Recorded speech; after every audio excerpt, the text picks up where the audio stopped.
What's going on, Facebook? Truth or Lie Thursdays. Question 2.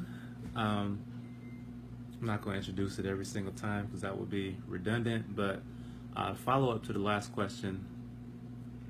Someone said, by discipline, do you mean sitting the individual down? Where does confession stop and testimony begin?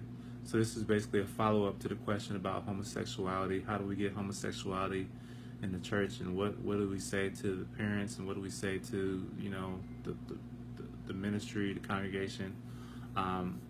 So it says, should the entire church be involved? It feels like the church pushed them right into the arms of Satan, and he, through the homosexual community, was there to welcome them with open arms. And okay, so the answer to this is found in 1 Corinthians chapter 5. And if you look at 1 Corinthians chapter 5 and read through that whole chapter, you'll see that if someone is living in fornication, we have the responsibility to push them out. And a lot of times in our church culture today, we think, well, pushing them out to Satan is a bad thing. But sometimes it's a good thing, because that's the only way for them to be saved. The reason why that's the only way for them to be saved is because the Bible talks about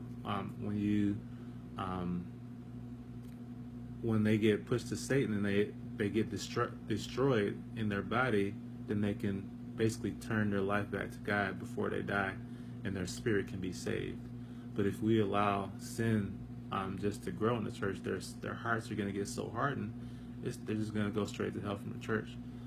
So it's all actually better for the church to not be puffed up. And if you look at 1 Corinthians chapter 5, the church that decides that they're good enough to keep all the sinners and all the fornicators in the church, Paul calls that prideful. He said you should be mourning that the fornicator is taken away from you. You should be mourning. You should basically be praying that they will be purged out of the church. So the Bible actually teaches that there is a time to deliver the person who's consistent in sin and does not repent from it, to deliver them to Satan so that they can experience what Satan has to offer them, and then they can come back to God, hopefully when they're done with that, if they're not, before they die. 1 Corinthians chapter 5, I'll just read it. Verily, absent in body, but present in spirit, I have judged already, as though I were present, concerning him that has so done this deed. In the name of our Lord Jesus Christ, when you are gathered together in my spirit with the power of our Lord Jesus Christ, to deliver such a one unto Satan for the destruction of the flesh, that their spirit may be saved in the day of the Lord Jesus.